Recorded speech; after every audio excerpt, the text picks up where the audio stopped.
Det er den video, som jeg har tænkt mig at lave, som jeg har tænkt mig at lave i rigtig lang tid. En video, som jeg har tænkt over i rigtig lang tid, og jeg har, som jeg har rigtig stort behov for at lave, men som jeg ikke rigtig havde, du ved, for det første ikke havde rigtig tid til at lave, og for det andet ikke rigtig lysten på det. Det er sådan lidt svært at forklare, men nu føler jeg faktisk endelig, at jeg er eager nok til at, du ved, at lave videoen. Men her kommer den. Jeg vil gerne holde mig selv anonym, så jeg kalder mig selv for William. Jeg revealer ikke min navn, mit rigtige navn. Så her er videoen. Det her, det er en meget seriøs video, så hvis I ikke er til sådan noget af den stil her, så er I velkommen til at klikke væk, ikke? Min skolegang har ikke været så nem. Det er ikke fordi jeg sådan er blevet mobbet eller noget som helst med det at gøre. Det har faktisk ikke noget med det at gøre. Jeg føler bare, at det har været uheldig sådan blandt med, de skoler, jeg er gået på. De skoler, jeg er gået på, hvis det giver mening. Altså, på den måde, de har behandlet mig på. Altså ikke eleverne eller noget, men bare systemet og sådan noget der. Det er ikke været det bedste. Og det har så gjort til den person, jeg er i dag. Jeg har selvfølgelig ændret mig gennem tiden og sådan noget der. Jeg har haft langt overgang. Og det er sådan noget rigtig fedtet hår, fordi jeg prøver at gemme mig selv rigtig meget. Jeg gad ikke rigtig, at jeg havde sådan nogle hørebøffer. Nogle gange sådan, for det meste, når det var, jeg skulle ind i klasselokalet, og det var så slemt, at jeg røg i psykiatrisk afdeling, så det var heller ikke så fedt. Så ja, det var en specialklasse for børn med specielle behov, så ja. Jeg har ikke rigtig, jeg skal ikke, jeg har ikke rigtig lyst til at nævne skolens navn eller noget som helst, fordi så er det jo, men alligevel. Jeg, det var ikke en helt perfekte skole for mig i hvert fald. I starten var det selvfølgelig, men igen, så var det begyndte at være lidt mere rough, når det var, man blev ældre, ikke? Jeg var sådan cirka 13 år, da jeg begyndte at have det sådan dårligt i skolen. 12-13 år cirka, jeg er ikke helt sikker, men jeg var sådan cirka 13. Så det var ikke så fedt. Jeg begyndte, som sagt, jeg begyndte at gro langt hår og sådan noget der.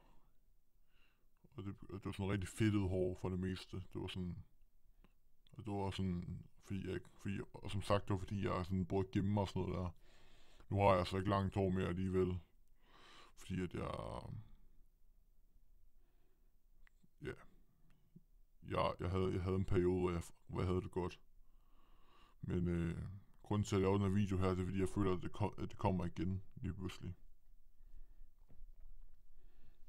Altså, der er nogle gange, nogle gange har jeg perioder, hvor jeg har det godt.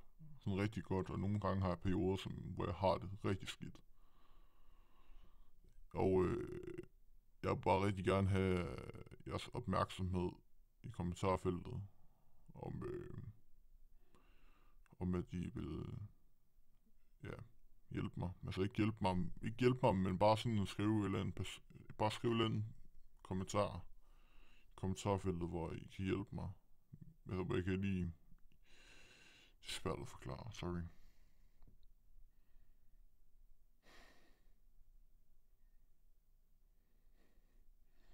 Igen, jeg vil gerne holde mig anonym, som jeg sagde før, så det er meget vigtigt for mig, at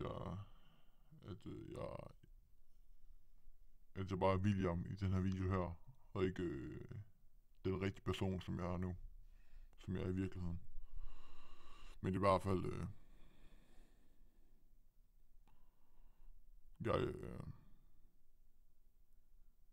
jeg beklager virkelig, at jeg stammer, eller hvad det hedder.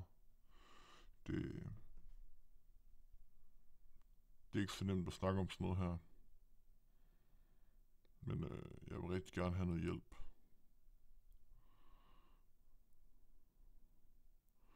Så, men jeg er begyndt på ungdomsuddannelse. Sådan her i år. Ikke i år, men sidste år, som der så er 2020. Som der, ja, som der lige er gået fra os. Eller som der lige er, som vi lige er gået forbi. Så det er jo fedt nok. Så, og så også, altså igen, jeg startede på fitnesscenter i 2019. Jeg tabte mig fucking meget, og det var jo fucking fedt. Og så begyndte corona at komme. Det var, og så lukkede fitnesscenterne. Og så begyndte jeg at tage på igen, ikke? Så det var ikke så nemt, og nu kan jeg ikke komme til fitnesscenter igen på grund af de andre restriktioner. Ja, det ved jeg så ikke til den tid, når jeg uploader den her video her, men alligevel. Men jeg er... Det er også en anden ting, som jeg fandt ud af, sådan, jeg hader lidt mig selv på den måde, jeg er på. Altså ikke på den måde, jeg ser ud på, og sådan noget der, men også den person, jeg er. Fordi at jeg har ikke rigtig lyst til at, for det første, altså den krop, jeg har, det er jo ikke lige den helt bedste. Jeg ved godt, det med at sige, det med uha. Altså, det er sådan noget skal jeg ikke sige, du er perfekt som du er og sådan noget der, men igen, jeg er lidt ligeglad. For det, altså, så længe jeg selv synes, at jeg er på det, at jeg ikke er perfekt i kroppen, så, altså kropmæssigt, og hvordan jeg ser ud, og udseende, og whatever. Ja, så længe jeg har de tanker ved mig selv, så bliver det ved. Men men også det der med, at jeg hader mig selv, på den måde jeg er. Jeg har ikke rigtig lyst til at nævne nogle af de ting, som jeg går igennem. Eller ikke som jeg ikke går igennem, hvad hedder det, som jeg hader ved mig selv. Jeg kan i hvert fald sige én ting i hvert fald måske. Jeg, jeg føler mig meget, jeg føler mig sådan på den naturligt fuld på en eller anden måde, altså beruset på en eller anden måde. Og det er jo, jeg ved ikke hvad der sker, altså det er lidt svært at forklare, fordi det er jo faktisk, altså det der med at være, altså beruset hele tiden føler jeg. Ikke hele tiden, men du er sådan, når det er, man er sammen med vennerne for eksempel, og sådan noget der. Altså jo, det kan godt være, at man siger, uha, altså jo, men man har det lidt sjovt og sådan noget, altså man kan jo godt føle sig lidt naturligt beruset på den måde. Men jo, det kan man jo egentlig godt, men jeg føler, at det går over gevind for mange gange, altså for mange gange for mig. Altså på den måde, jeg er på.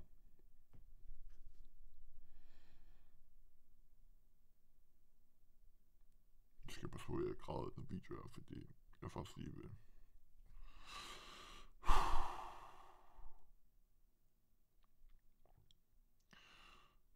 Ja, i hvert fald, det er ikke så nemt at være mig lige nu her pt. Og det, hvis vi går igennem det samme pit, som jeg gør lige nu, så vil jeg bare lige gerne sige, bliv ved med at leve. Bliv ved med at leve dit liv, og for eksempel selvmord, det er ikke en rigtig vej, og tro mig, jeg har været igennem det her pis her. Det kan godt være, at jeg stadig, føler, at jeg, det kan godt være, at jeg stadig føler, at jeg går igennem det her. Men, jeg vil, men hvis I går igennem det her, I er en af de sejeste mennesker nogensinde. I skal tro på jer selv, og det er meget vigtigt. Og igen, jeg kan ikke engang sådan komme med det rigtige ord til den her video her. Men I skal i hvert fald, hvis jeg har de tanker her, som jeg har lige nu, hvis I gerne vil dø, hvis I gerne vil væk, hvis I gerne vil bare væk fra det her samfund, den her verden, tænk igen. Læs en god bog, hvis du til sådan noget. Spil nogle gode computerspil og sådan noget der, nogle sjove spil. Lav noget musik, hvis du har det talent. Hvis du føler, du har det talent. Lav hvad fuck du har lyst til. Så længe du er der. Og så længe du ikke skader dig selv på den måde. Så længe du er i live. For selvmord, det er kraftedeme ikke noget vej ud. Jeg har forsøgt at hænge mig selv 2 gange. Og det er meget personligt, det jeg kommer med. Igen, jeg holder mig stadig anonym. Jeg kalder stadig mig selv for William. Så ja. Men i hvert fald, det var en meget personlig video. Men jeg vil bare gerne sige tak for at slå med. Og husk, hvis det er går igennem det, som jeg går igennem, så bliv ved med at leve. Der kommer en dag, hvor I får det bedre, hvor I føler, hvor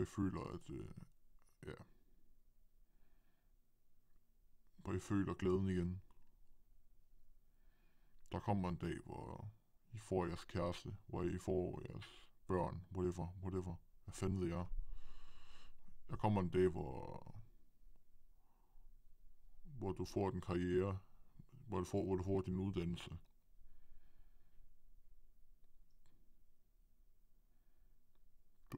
I skal bare blive ved med at leve jeres liv. Det er pissevigtigt. Tak for at I så med.